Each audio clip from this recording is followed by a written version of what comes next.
What's good? What's good? We are back. One and only Paul Masson, live from Fayettenam, and I'm about to react to this video with Joe and Jada, and they're interviewing Ty Dolla Sign, and they get into talking about musicians that do weird things, and then they kind of get into an age limit on trying to make it in the music business. So let's get into it.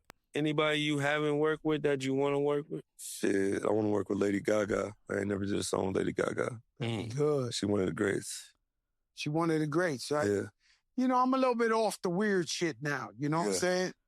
What No, you I'm saying? Her keeping shit it- weird? Nah, I'm not saying. Oh, She's a little weird, but she's She's definitely very, very talented. I'm not reframing her, yeah. but Musically, all that, crazy. you know, like, all style-wise, that shit, crazy. you see everything them now, crazy. like, oh, and all that shit. I'm like, yo, you know. I gotta stop for a second. I'm with Fat Joe on this. I'm with Joe. I'm not into the weird stuff. Not knocking it, but I'm not into it. You know why? I'm a little What? bit off that. What?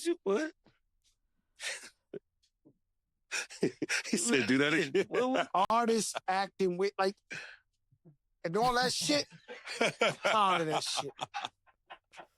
Can you give us an example? Yeah. What is that? I don't know. Y'all trying to jam me up. I can't say that because one of the biggest artists of today, but I watched her perform recently and I was just like, yo, you know what? I'm kind of off trying to act like all that shit. Like, that was cute maybe when Nicki Minaj started that, but just stop trying to act crazy. Like, Yeah. just, you're very talented. Your music could speak for itself. Yeah. You know what I'm saying? And so, you know. Let me stop right there, man. Yeah, that works for some people, man. Sometimes your music does speak for itself. But for the most part, man, that's not the case in the music industry, especially not in rap, what they call hip-hop, but it's not hip-hop, it's rap culture. A lot of weirdos, a lot of dudes doing weird things, wearing skirts, carrying Merces, I guess. Some of the hairstyles can tend to be weird. A lot of these rappers have to do weird stuff. They have to do not so normal stuff. They gotta be bold. Kind of like, you know, the baby. If the baby doesn't wear a diaper at South by Southwest, grown man in a diaper wearing a chain at South by Southwest. If he doesn't do that, are we having a discussion about the baby being as big as he is? Some people got to do weird things. That's the thing. Sometimes people got to do weird things to get the attention to the music. Because, I mean, the music business is tough, man. It's tough. The oversaturation is crazy. Most unsigned artists don't have enough listeners and fan base to really demand anything like radio play or blog placements or Spotify editorial placements or Apple Music editorial placements or TikTok influencers just taking their music and posting, you know, content with it. Like, most of them don't have the listeners and fan base to really have any kind of leverage. Sometimes people got to do awkward, weird things to get attention. It's kind of like Charleston White always says, he used to talk a different way back in the days. He was trying to get his message across, and he was trying to get his message across in a positive way, and it wasn't working. Nobody wants positive. They want negative content most of the time. They want controversial content most of the time. You know, that's just the nature of, you know, the human being. They want negative and controversial content, and weird kind of goes into controversial when you do weird things, you know. But let's keep it moving. Some artists get caught up in that, just like fashion. Like, just because you dress weird don't mean you fly. Yeah. Right? I've been seeing motherfuckers now just walking, looking weird, and they think they fly. It's like, no, dude, you're Yeah, like the rappers wearing mini skirts. Nah, man, you ain't fly. You look emasculated, and I ain't even gonna say what you look like, because YouTube's probably gonna flag the video if I say what you look like. fucking weirdo. That's not a go.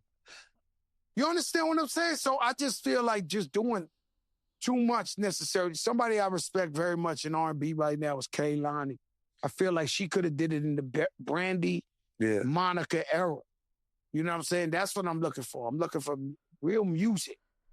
We all looking for real music. Well, not all of us. Let me take that back. We ain't all looking for real music. Because if we were all looking for real music, then some of these artists that are not really gonna, they're not making classic music. They're not making music that has longevity, that's gonna have good shelf life. They got fan base. I mean, you see how many people was at the NBA YoungBoy shows, and they're going crazy over this dude. I don't get it. I mean, it's music for degenerates. But I saw somebody talking today in a debate, and they was saying, if you can brainwash people into being degenerates, you can unbrainwash them as well. But it seems like major labels only want to sign degenerate music artists for the most part. They don't want another J. Cole. They don't want another Kendrick. They don't want those kind of artists. They prefer more of these rappers that make degenerate music. This pill popping music, which is degenerate music. Gang banging. What all that degenerate shit they rap about. Let's get into it. It's Kay been doing her shit for a long time, and I'm happy to see her. Well, she got a #1 record now, right? Or it's almost #1. It's top 5 for sure. I don't watch the charts no more. I'm old school, B. I feel you on that, but like you said in the beginning, you looking for that supremacy, right? She's finally doing it. Supremacy. I think her voice, her tone, that music, that folded, that's Brandy. We had Brandy and Monica. Yeah. It's for sure. Brandy did a remix that's like that the Locks and Mobb Deep. Yeah. Brandy, Monica. We had fucking 112. What is this? Numbers in the pocket. I don't have a reason. Like, we had some shit. Yeah. And the problem I have is, and it's the same problem with young hip hop too. It's like everybody ain't in it. He's still stuck off that one. Everybody just want a one hit. Everybody want a one hit. They don't want that real shit. The last 10. I gotta disagree with Joe on that. They don't even want that one hit, man. They don't even want that one hit. They just want to pump out as much music as they can to get as many streams as they can. And that's really it. Like, most of these, this is the thing, man. Streaming has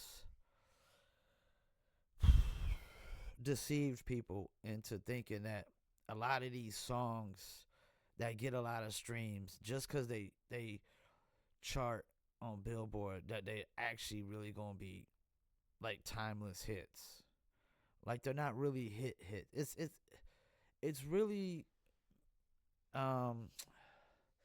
it's a misconception. It's a misconception, because it's just like what I was saying on another video, that artists nowadays drop their album, like Taylor Swift. Her whole album charts on Billboard. Does that make all the songs hits? Are they all really hits? Every single song on the album is a hit just because it charted on Billboard? No, it's streaming is, inflating the real value of the song. It's inflating the real value of the song. Yes, probably, a few of the songs on the album are hits. They're hit singles or hit records. But to say that songs that are just album cuts, they're not even really made to be singles, are hit songs just because they charted on Billboard, just because she got a lot of streams, just because her album was the most played on streaming at that time, it really inflates what's really going on. And it's a misconception, and it could be misconstrued thinking that all these songs are hits just because they're getting a ton of streams and they're charting on billboards. If people ain't playing them 10 years later, I hate to tell you, man, they're not hits. in 20 years and all that. And that's been the problem with music lately, especially with rap music. I feel like, Yes. Microwave. yeah, somebody said it the other day. It's like what used to be. It was Sahai the Prince. He was talking about back in the day. He used to be the real rap niggas, and he used to be the street niggas. And then now the street niggas want to be the rap niggas and shit. You mean the And they really niggas suck. and the street niggas, like the street niggas from the street want to rap? Yeah, Man, I seen 50-year-olds that don't really rap. talk off the cliff. Yeah. 50-year-olds, real niggas bust they gun, put out a single, and K-Slate used to call and be like, yo, get your mans in them. Now I'm talking about gangsters, guys, Yeah. 20 years in jail, real dudes, this, that. All of a sudden put out a single or something. I'm like, yo, my man, they used to call me like the gangster police. Like they would call me and be like, yo, Joe, talk to them. They don't want to lose the whole legacy. Like imagine the scariest dude in Yonkers all of a sudden, 54 years old, he want to drop a song. Like, bro, you should have did that shit at 20. No.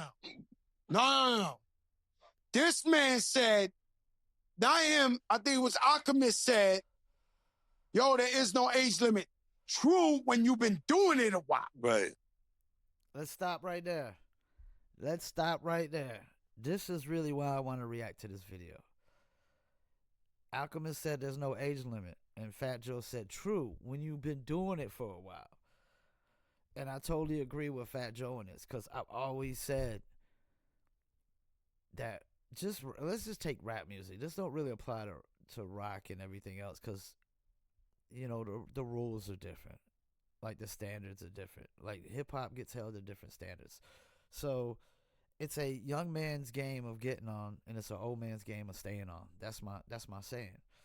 And Fat Joe's basically reiterating and saying the same thing. Like, when you've been on for 10 years, when you've been on since you're 25, yeah, you still rap at 35. If you got fan base that's still, consuming your music at a high level, if you're still getting paid to do shows, yeah. If you're still touring, still getting paid to do shows, people are still streaming your albums heavily. If they're still buying, physical copies of CDs, cassettes, flash drives, merch, whatever, yeah, but it's going to come a time where if you haven't established yourself in a position where you're making a living off of your music. See, this is the thing. The goal is to make a living off your music. Nobody gets to set the level of success for you. If your goal is to just make a living off your music and you do that, you're successful. And to make a decent living off of your music, you probably need to make about $100,000 or more a year to be able to pay all your bills comfortably and pay your rent and all that, mortgage, whatever it may be. And $100,000 a year is really a good minimal standard number for a person who's making a really decent living off of their music. And I know artists right now that do that tour constantly, making at least $100,000 or more a year.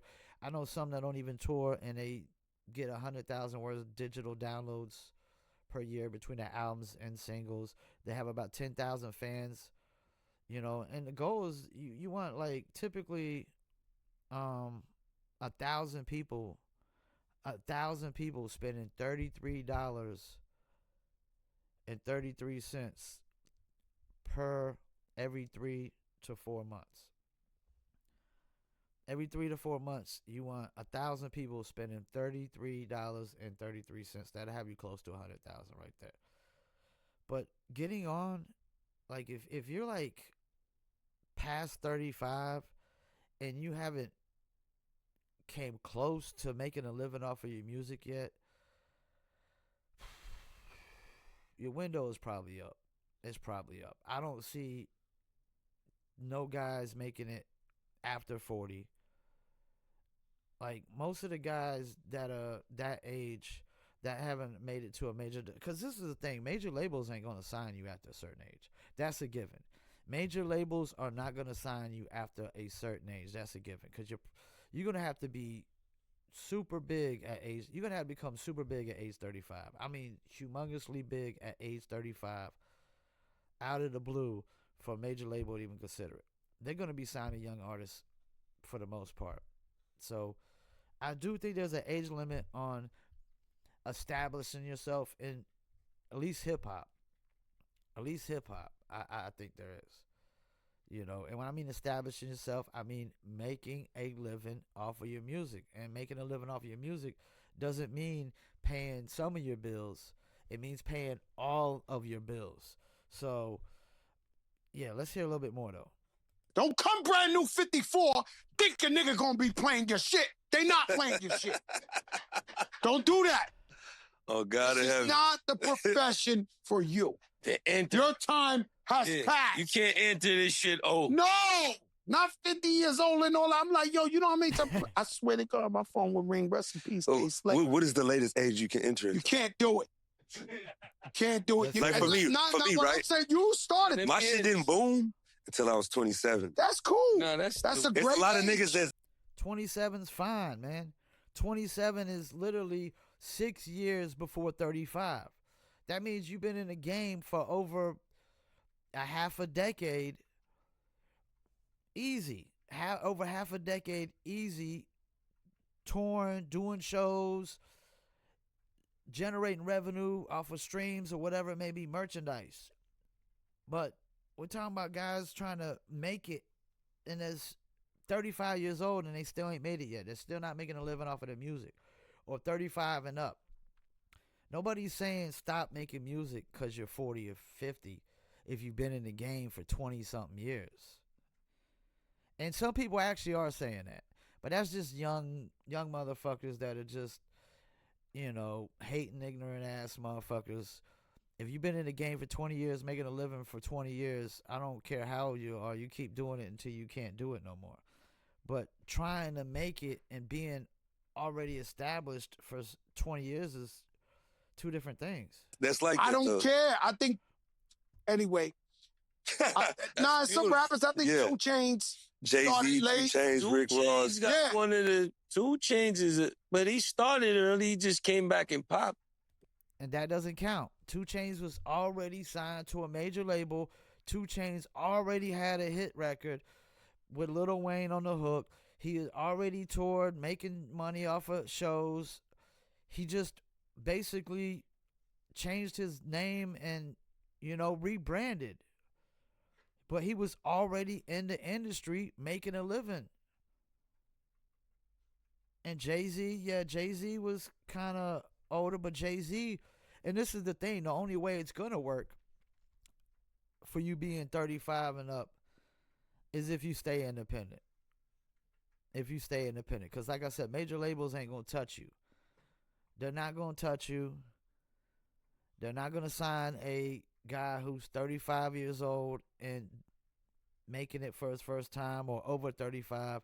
You'll have to stay independent, which is what Jay-Z had to do. I would argue that part of the reason that labels were probably not trying to sign Jay-Z at the time wasn't just because of his music. I would argue part of it was probably because of his age. So they had no choice to go independent or they wouldn't have made it because the labels was like, nah. But Jay-Z's first album, that was another hip-hop debut from the other video I did that was a really good debut. Let's see what else they got to say. We're going to wrap it up.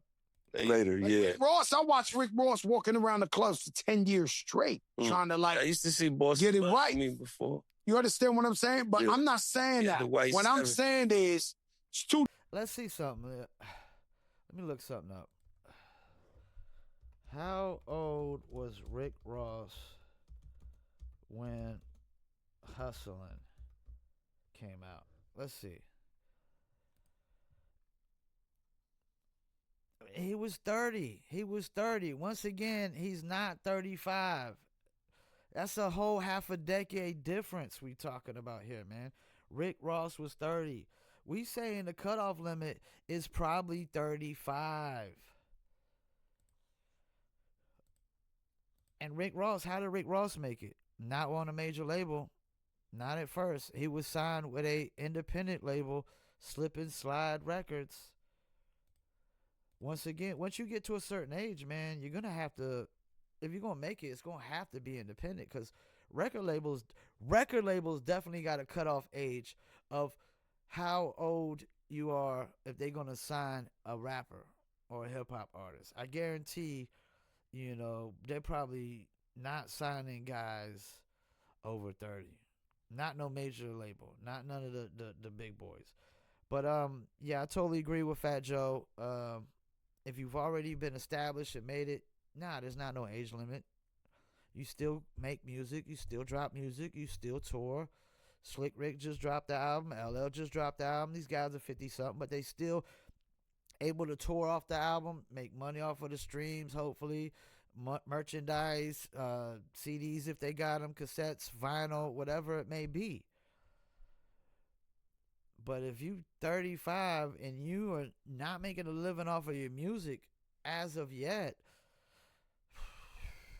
it's probably over with, and you probably should move on to something else. Luckily, I moved into music promotion before I hit 35.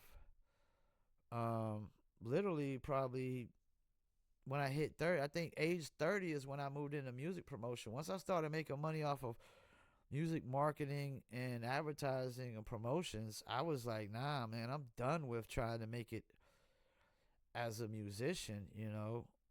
I'm able to use different softwares and different forms of advertisement to make a living, and I instantly made 90,000 the first year, gross. So that instantly made me say, yeah, hey, I ain't trying.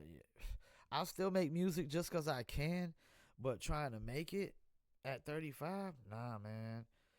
And if you're 35 or older, you're still trying to make a living off of your music. I think right now you're not being realistic, and you might be delusional at this point. Appreciate y'all tuning in for another react. About to wrap it up. Peace, and I'm out.